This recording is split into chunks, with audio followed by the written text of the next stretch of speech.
la Monnaie de Paris, qui est là ce soir. On est vraiment très heureux de vous accueillir tous ici.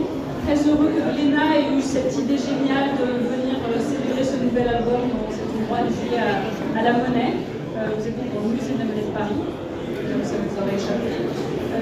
Très heureuse du titre, d'abord parce que évidemment Picsou, avec son rapport à l'argent et à la monnaie, des piscines de pièces, il n'y a pas une piscine de billets, je tiens à préciser. Il y a des billets, mais c'est surtout des pièces, donc voilà, on est très heureux de ça. Donc Picsou évidemment a toute sa place ici, et puis il y avait une autre petite actualité dédiée à la Monnaie de Paris, puisqu'à partir d'avril prochain, d'avril à septembre, il y aura l'exposition sur l'argent et la bande dessinée à la Monnaie de Paris. Donc vous reverrez de nouveau les personnages de Glénat, de Picsou, de Titeuf. Voilà, on est très heureux de cette coïncidence.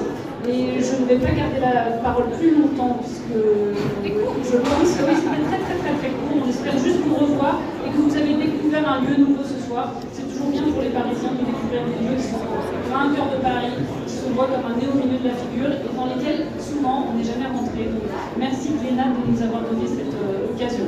Et je laisse la parole à Marine Glénat. Bonsoir à toutes et à tous. Merci d'être là pour ce grand moment aux éditions Glénat, le lancement d'un album important qui va marquer l'année 2025. Alors pour la transition, effectivement, j'ai honte de dire que c'est la première fois que je viens à la Monnaie de Paris. Je pensais que cet endroit était complètement secret et fermé au public, mais non, en fait, on peut venir le visiter chaque jour. Mais je trouve quand même qu'il garde un petit côté un petit peu secret, comme le coffre-fort de Picsou, à qui vous avez donné beaucoup de sueur froide ou chaude pendant la création de cet album. Hein, on peut le dire. Je ne sais pas si Fred, l'éditeur de l'album, est là, mais voilà, ça a été une grande aventure menée collectivement et pour en faire un album de grande qualité.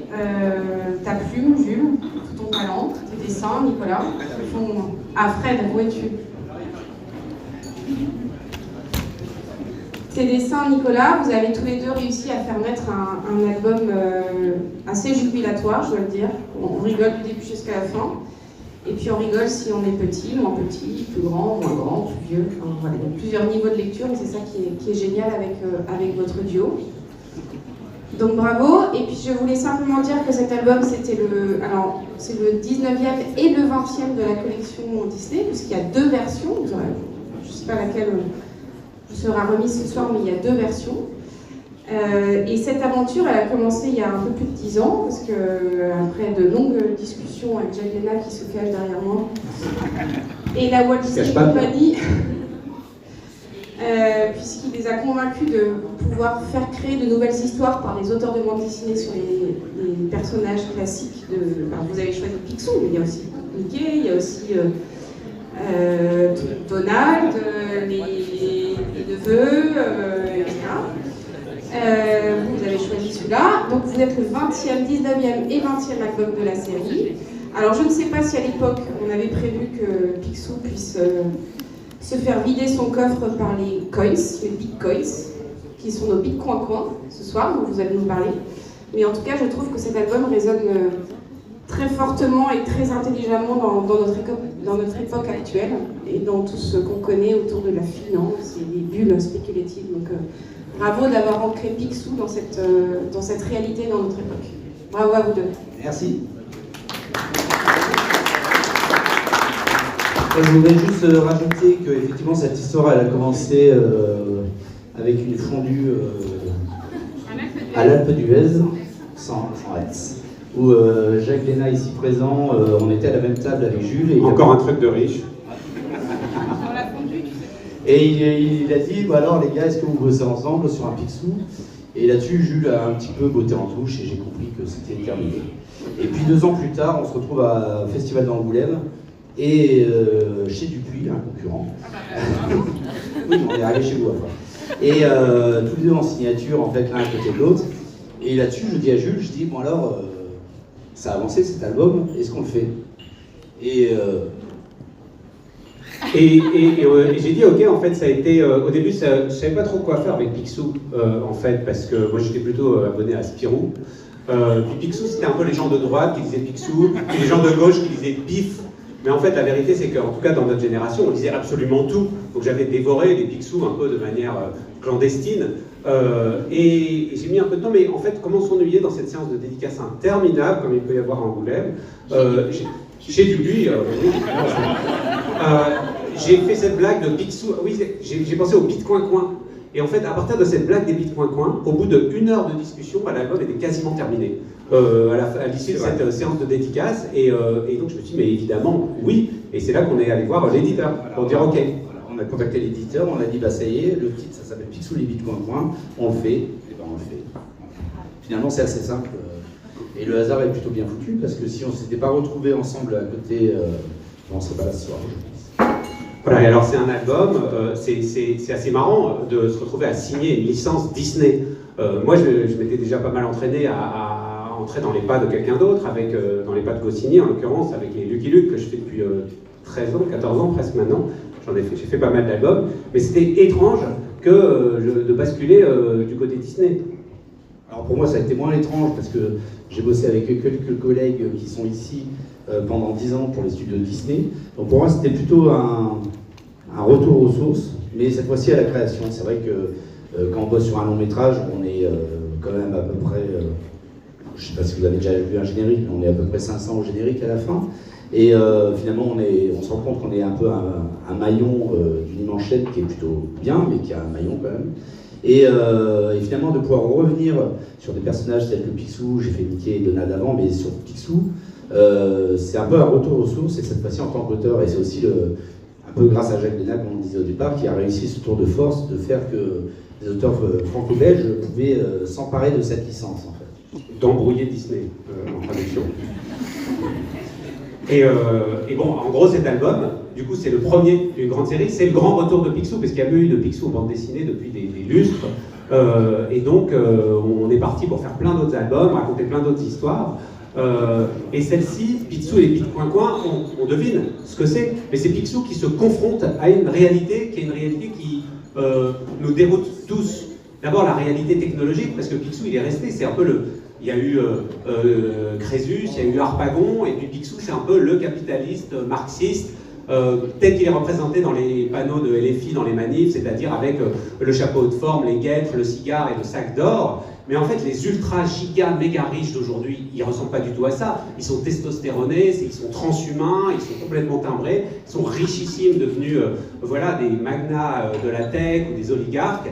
Et donc, finalement, on se met un petit peu de manière vintage à regretter Jacques Chirac quand on voit l'état de la politique aujourd'hui, ce qui est presque déroutant. Et bien, Picsou, c'est la même chose. C'est le même effet. On se dit, bah voilà, c'était ça les riches avant. On préférait finalement que ce soit comme ça, le mec qui se baigne dans sa piscine de pièces d'or.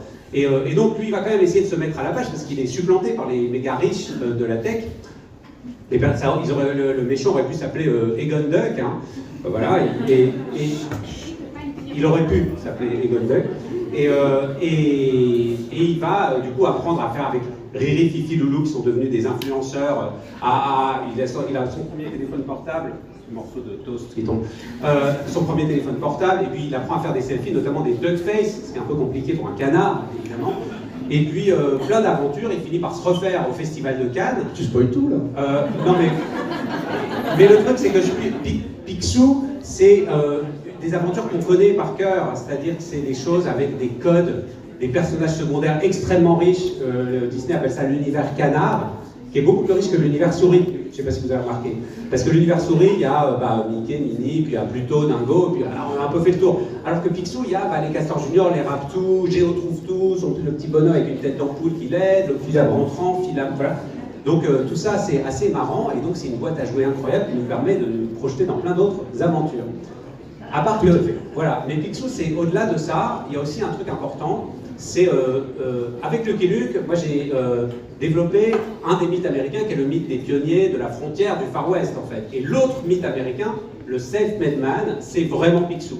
Et c'est comme si j'avais l'impression d'avoir une deuxième jambe pour raconter vraiment la totalité de ce que c'est l'Amérique aujourd'hui. Et surtout, c'est une chance extraordinaire que Disney nous ait laissé pas mal de liberté finalement pour faire ça, comme une espèce de conservatoire, comme une espèce d'arche de Noé. Parce que l'Amérique qui nous faisait rêver, parce qu'elle a inventé des choses tellement drôles, tellement incroyables dans la culture, dans les dessins animés, dans les comics, dans les films, est en train de s'auto-détruire de se suicider en direct, de brûler devant nos yeux, et toute l'Amérique qu'on aime est en train de disparaître.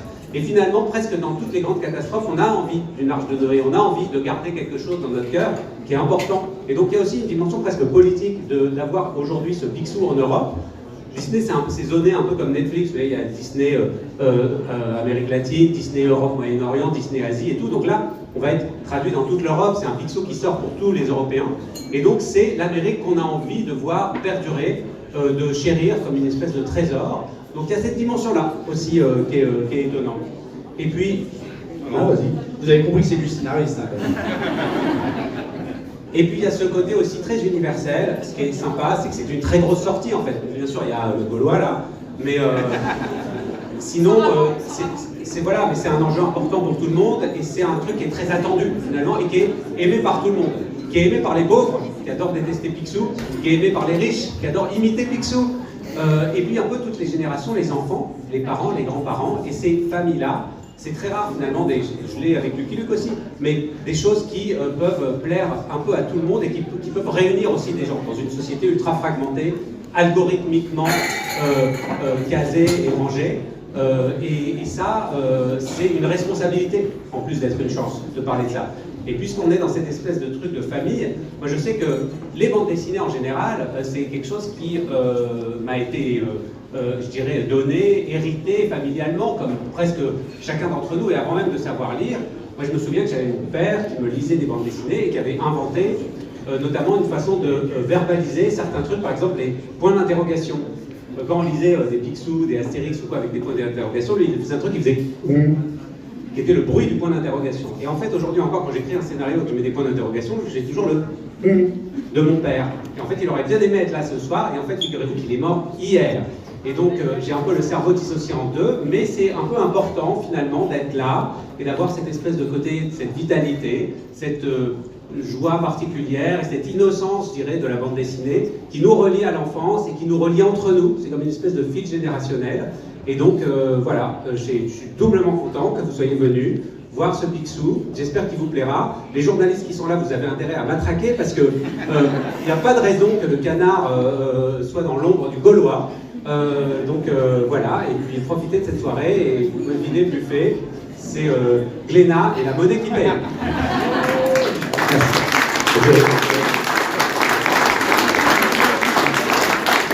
Je ne vais pas rajouter grand chose, juste qu'effectivement ça a été une autoroute une autoroute de bosser avec Jules.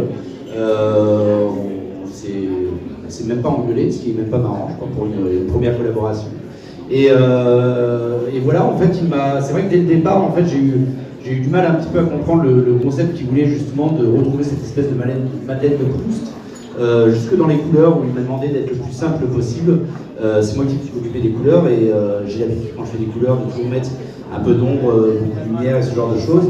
Et là il m'a demandé d'être en aplat et en fait il essayait juste de retrouver en fait cette sensation qu'on avait quand on était gamin. Et puis j'espère qu'on y est parvenu et ça sera à vous de nous le dire. Et en tout cas ça a plu à France Inter parce qu'ils ont dit qu'ils étaient OK pour être partenaires. Merci France Inter. Merci Lucine, Bonne soirée.